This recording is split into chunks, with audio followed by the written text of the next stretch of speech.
कायमच दोन पक्षांमधलं त्या ठिकाणी सत्ता वाटपाचं चित्र यावेळेला पहिल्यांदा टीव्हीकेच्या रूपानं तिसरा पक्ष मोठं आव्हान देत रिंगणात उतरला आणि अभिनेते विजय यांचं टीव्हीके 51 जागांवर आघाडीवर आहे। अर्धशतक केलेलं आहे टीव्हीकेनं। पहिल्यांदाच निवडणुकीच्या रिंगणामध्ये उतरलेला हा पक्ष आणि मोठी मतदारांवर केलेली खैरात आणि अभिनेते विजय यांचा ग्लॅमर या सगळ्याचा फायदा टीव्हीकेला होताना पाहायला मिळतो। 51 जागांवर टीव्हीके या ठिकाणी आघाडीवर आहे, तर स्टॅलिन यांच्यासाठी देखील हा धक्का असेल। कदाचित त्यांना पुढच्या सत्तेसाठी झगडावं देखील लागेल। डीएमके या ठिकाणी 73 जागांवर आघाडीवर आहे। टीव्हीके अगदी आत्ताच स्थापन झालेला पक्ष आहे। पहिल्यांदाच निवडणूक रिंगणात उतरतायत अभिनेते विजय। त्यांच्या सभांना आणि रॅलींना तुफान गर्दी झालेली होती। ती गर्दी मतांमध्ये उतरतेय का हे पाहणं महत्त्वाचं। 51 जागांची आघाडी टीव्हीकेला।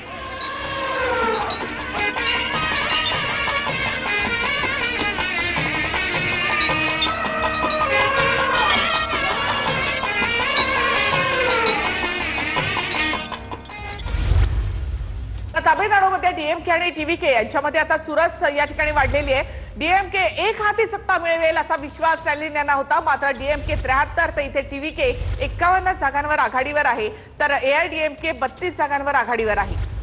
तर तामिळनाडूमध्ये अण्णा द्रमुक आणि द्रमुक यांच्यातच कायम 5 वर्ष यांची सत्ता 5 वर्ष त्यांची सत्ता असं राहिलेलं होतं। मात्र तामिळनाडूमध्ये यावेळेला द्रमुक पुन्हा एकदा सत्ता स्थापन करण्याचा विश्वास त्यांच्याकडनं व्यक्त करण्यात आला होता। टीव्हीकेनं मात्र मोठं आव्हान उभं केलं। तर तामिळनाडूची आकडेवारी पुन्हा एकदा पाहूयात, कारण एक वेगळं चित्र सध्या तामिळनाडूमध्ये आपल्याला पाहायला मिळते। तामिळनाडूमध्ये नेहमीच अभिनेत्यांची क्रेज राहिलेली आहे। तर आपण पाहतो की डीएमके 73 तर या ठिकाणी एआयडीएमके 32 आणि टीव्हीके 51 जागांवर आघाडीवर आहे। पुन्हा एकदा अभिनेत्यांची क्रेज जी आहे ती तामिळनाडूमध्ये जयललिता यांच्यानंतर सुद्धा आपल्याला पाहायला मिळते, ती अभिनेते विजय यांची। तर जलपैगुडी भागातल्या 7 पैकी 6 जागांवर भाजप आघाडीवर आहे। सीमावर्ती भाग असतील आणि नॉर्थ बेंगॉलचा भाग असेल जिथे भाजपनं चांगला जम बसवला। जलपैगुडी भागातल्या 7 पैकी 6 जागांवर भाजप आघाडीवर आहे। टीएमसी 109 आणि भाजप 119 जागांवर भाजपनं आघाडी घेतलेली आहे। सुरुवातीपासूनच भाजपनं टीएमसी पेक्षा जास्त जागांची आघाडी घेतली आहे। पश्चिम बंगालमध्ये जलपाईगुडी या ठिकाणी 7 पैकी 6 जागांवर आघाडीवर। पुन्हा एकदा पश्चिम बंगालची आकडेवारी आपण पाहूयात, तर भाजप 119 आणि टीएमसी या ठिकाणी 109 जागांवर आघाडीवर।